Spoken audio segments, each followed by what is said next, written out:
LC back on station.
Admin LC on countdown 1. Admin on countdown 1. Yeah, admin, there's a request to hold, 5-minute hold at L minus 11 minutes. We will hold CDT at 10:39:16 and resume CDT at 10:44:15. Copy that in work. And NASA TD, LC on countdown 1. Go for T. Yeah, TD, we'd like to hold for 5 minutes at CDT 10:39:16. Hold at 10:39:16. And resume at 10:44:15. Resume at 10:44:15. That's a good copy. LC prop lead on countdown 1, step 397. We have an actual F1 level of 11 out of 11. LC copies. Check step 397.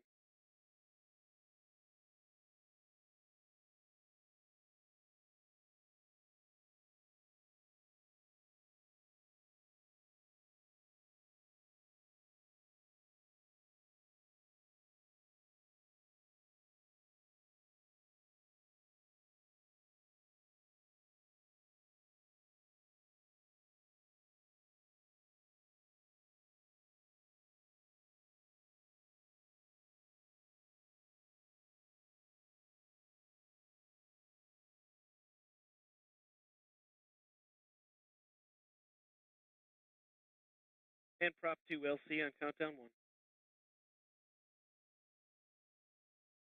LC prop 2 on countdown 1. Yeah, is step 398 required today? At this moment, it is not required, but it is, pressure is slowly increasing. DCE, do you have a preference? Preference on what? Sorry. Do we need to close 80? Oh, sorry. Do we need to close 10:21? LC probably. We monitored Okay, prop lead. Keep an eye on that. If you decide you need to close it, you can execute 398 and report whether or not you've done so once that's complete. Copy that.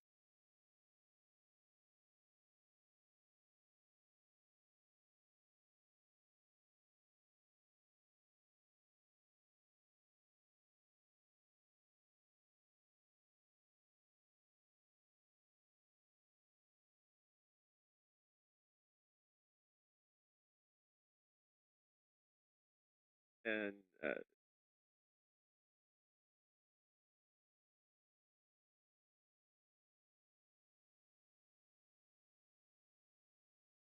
Check 1, 2, 3. Score 1, LC on countdown 1. And good morning. I'm James Brierton in Charlotte, North Carolina, and you are watching live coverage countdown to launch.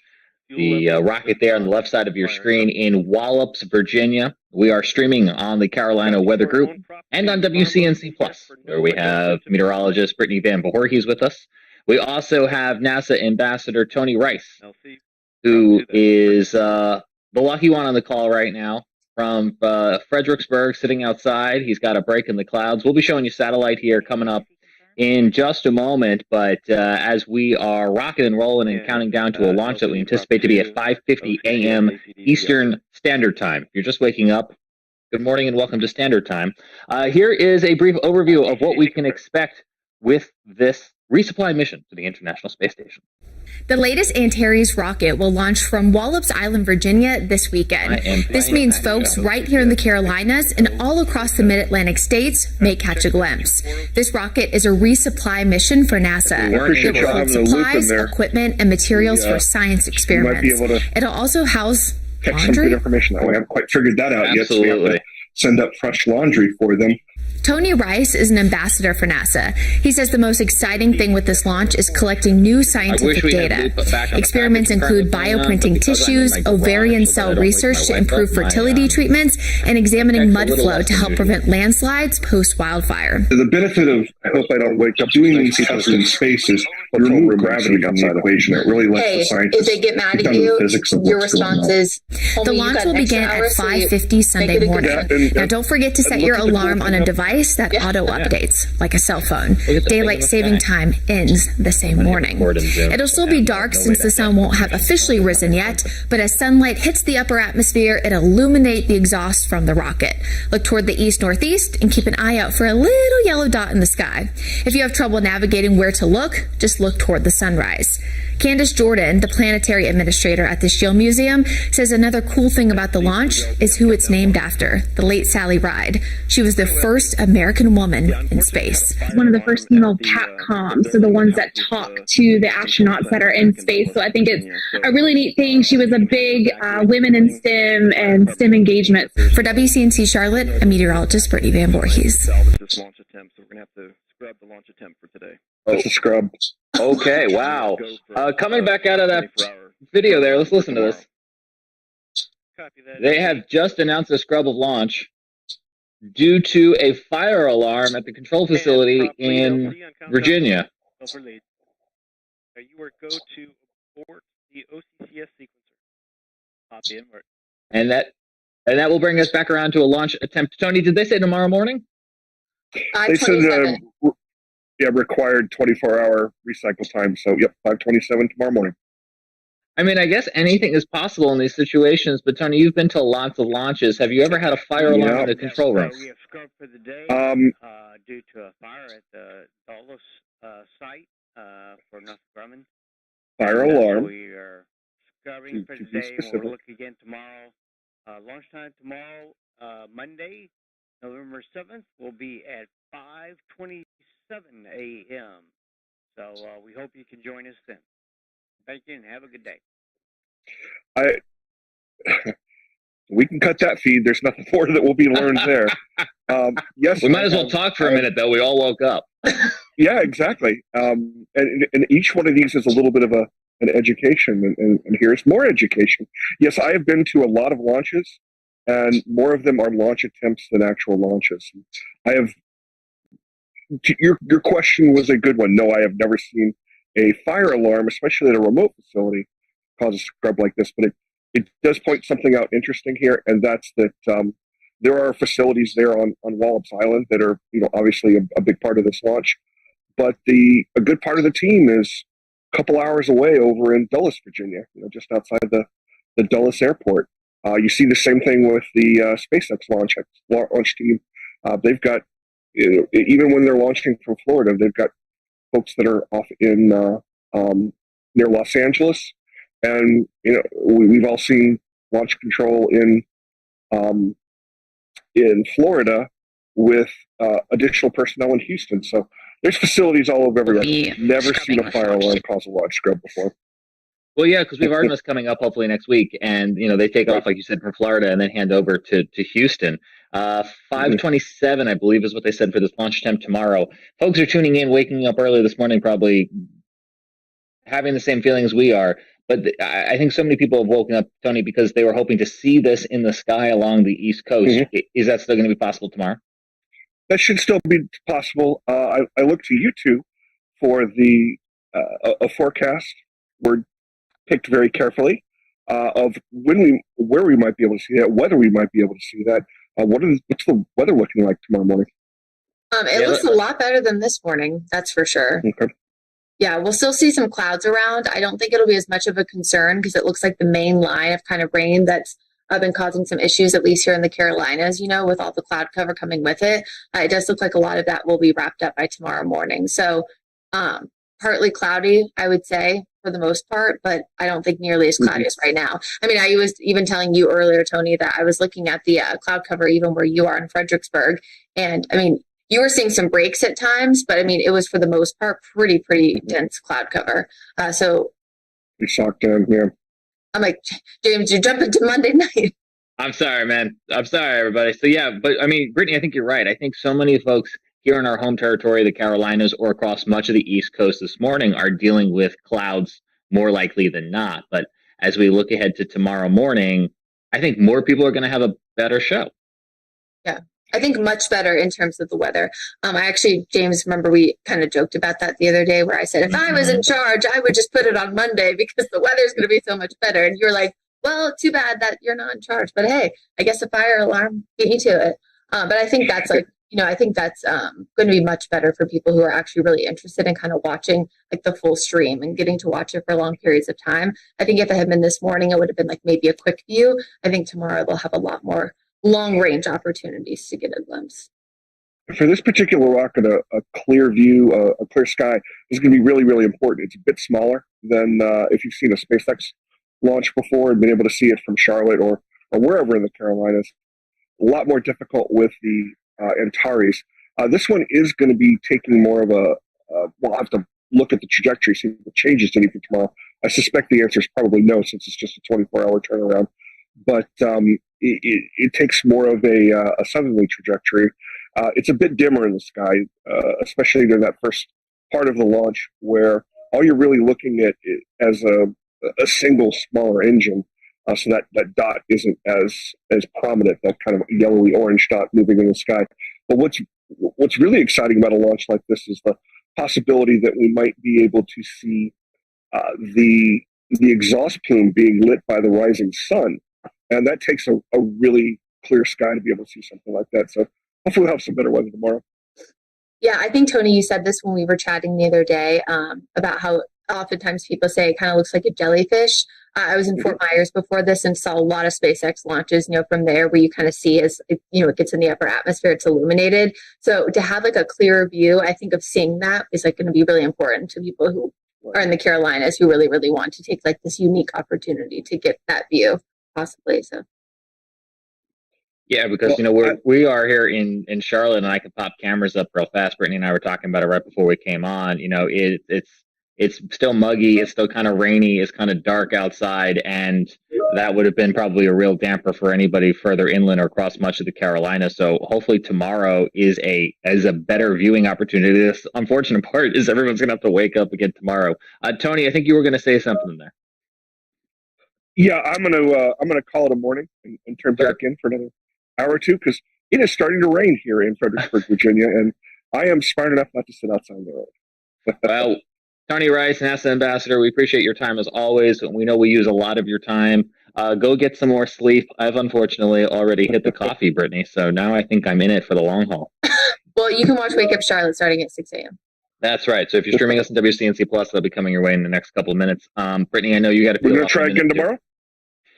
I think we'll have some sort of stream tomorrow morning. Yeah, I'll have to figure out the logistics of that, but hopefully folks will join us because I know they want to be able to step outside and see it in the sky. So if you're up for it tomorrow morning, Tony, we'll figure out a way to make it happen.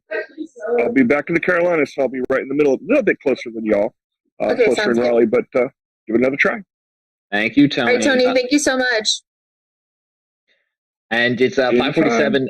5:47 a.m. Eastern Standard Time on the Sunday morning. If you're just joining us, they have scrubbed this morning's launch attempt due to a fire alarm in the control center. Brittany Van Voorhees will have to peel off to go do WCNC television in a moment. Brittany, before you go, could you just let people know what is aboard this mission and why is it important?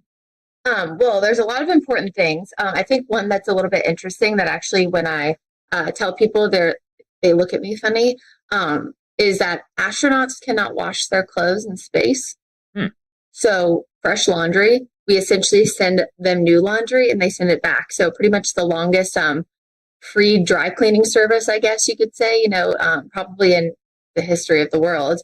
But other cool things is experiments. I think that's like one of the big things that people probably don't think about that the astronauts are doing up on the International Space Station is they're doing experiments to improve our life, here on Earth. The big ones right now they are doing ovarian cell research to try to improve fertility treatments. I think that's really important for many, people across the country and the world, dealing with infertility.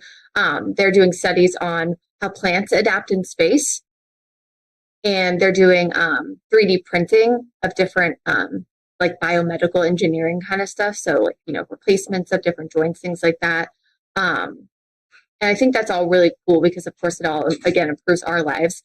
What's interesting, and Tony actually is the one who I did the interview with, but he points out that one of the big reasons why they do this on the ISS is that gravity is taken out of the equation. So the astronauts and the scientists are able to really focus on the physics of the experiment. So it kind of takes out that additional strain, that we deal with, and they're able to kind of get down to, for lack of a better term, like the nitty gritty of the science. So that's really interesting too. So we get new data, of course, sent back to us, but then we're able to kind of replenish their supplies and things like that. So it's a lot of cargo.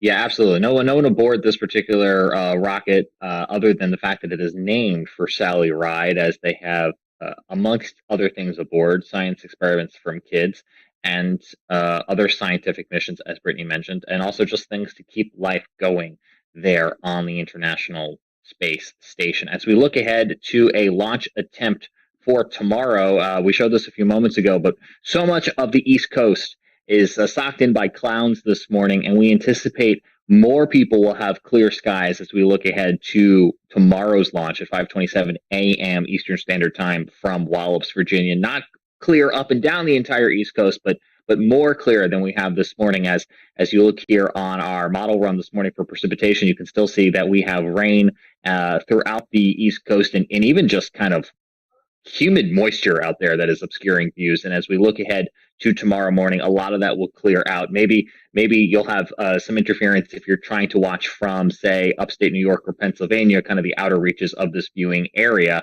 But we will have more folks who are able to see this moments after it takes off tomorrow morning. We can show that map again here in a moment of where the launch will be visible from, because I know that's the reason so many people are waking up this morning, is because they were hoping to see moments after takeoff the vapor and the trail through the night sky or the early morning sky. But due to a fire alarm in the Virginia Control Center, they've gone ahead and scrubbed for tomorrow. Brittany, feel free to peel off anytime you have to, because I know you're on TV in T-minus 10 minutes. Yeah, I will have to peel off now. But James, I just want to say thanks, of course, for inviting me. Hopefully we'll be able to talk more about this tomorrow morning. But thanks for getting up early, and hopefully you enjoyed your coffee. I just want everyone to know, of course, James really quickly mentioned Sally Ride is the one who this mission was named after. Apparently they do this with all the Antares rocket launches. Big reason for her, of course, was first American woman in space. And she was always a big advocate for women in STEM and STEM, research and trying to get kids engaged and things like that. So she's really important, I think, a big figure, right, for the future of, science, technology, engineering, mathematics, for young people, and especially females. As we're always told as little girls, right? Don't be smart. So. Well, absolutely, and I appreciate that context, Brittany. Appreciate your time this morning as you'll now transition over to the TV side of things. If you're streaming us on WCNC Plus, thanks, Brittany. Hi, James. the morning news is coming your way momentarily. If you're with us on YouTube, we'll stay with you until the top of the hour.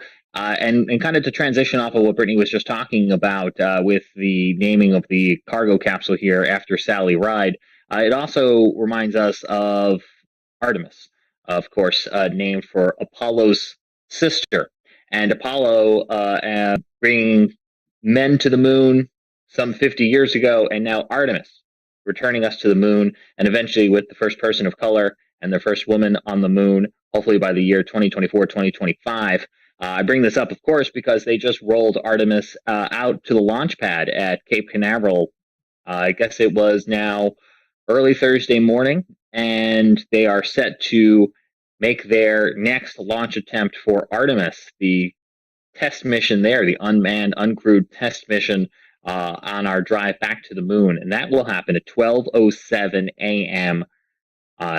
Monday, November. Oh, let's see, what day is that? That's the 14th. So conversationally, if you're making plans, it's really late Sunday night. You just have to kind of stay up Sunday night until the clock rolls into Monday morning. They'll have 3 launch attempts that week. That's the first one. But we are once again watching the tropics. It feels like Artemis is a magnet to the tropics. Launch attempts previously were delayed for Artemis because of Hurricane Ian. In addition to delaying Artemis attempts due to a fuel leak, it was Ian who sent the vehicle back to the vehicle assembly building.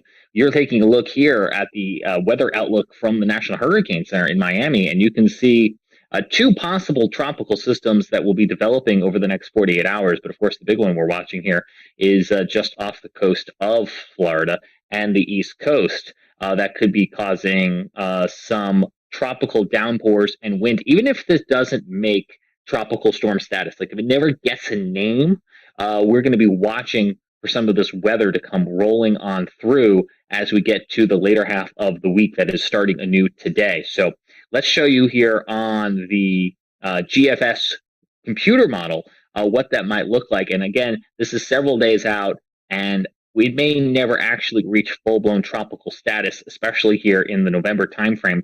But as you look ahead to late Wednesday, early Thursday, you can start to see a low-pressure system with moisture associated with it. You can see kind of an eye or an area of circulation off the coast of, say, West Palm Beach here. And even if this, again, is not a tropical depression or tropical storm or anything that has an official characteristic, you can see we're going to have lots of rain that could potentially move right over Cape Canaveral. So if you're a space fan, as you must be, if you're up with us early this morning, we're going to be keeping an eye on the tropics and for what impact that might have with Artemis out on the launch pad. But then also, of course, if you're watching us from the Carolinas or across the Southeast, even the Mid-Atlantic, you could be seeing some moisture from all of this. So we're going to roll this through one more time. This is not set in stone. This is just one computer model of what could happen. But the National Hurricane Center is watching an area of thunderstorms off the coast of Florida that over the course of the next few days could bring in name or not in name heavy downpours and wind to the Space Coast, and along with other portions of the Southeast that would eventually clear out by the end of next weekend. So while today's launch didn't get off due to a fire alarm in the control center in in Virginia, it is weather that, again, could be the main problem as we look ahead, Space Geeks, to Artemis next week.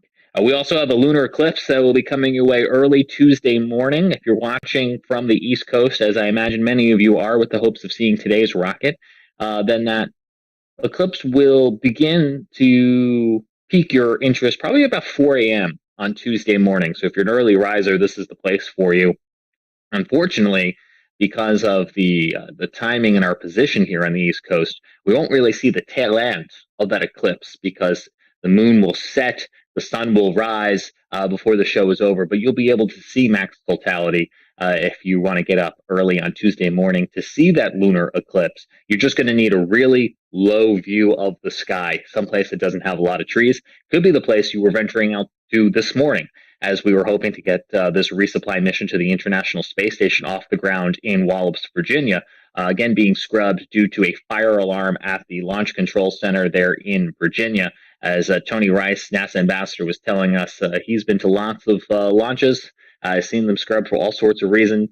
Fire alarms, not typically high on the list. Weather is one that is typically high on the list. We were thinking the weather was going to be about 80% favorable at the intended launch time of 5:50 a.m. this morning there at the coastal launch facility that NASA owns in Virginia. The good news, if there is any, is that with the launch now scheduled for 5:27 a.m. tomorrow morning, East Coast time, more of you will have clearer skies. So many of us across the Carolinas this morning dealing with rain and fog that could have more likely than not blocked your view of the rocket. So tomorrow we will look to try to get this rocket off the ground once more. And it could be, in the long haul, a better viewing experience for so many of us. Before we leave you this morning, let's show you one more time so you can plan ahead for tomorrow what that launch pattern is going to look like. So assuming you have a clear view of the sky,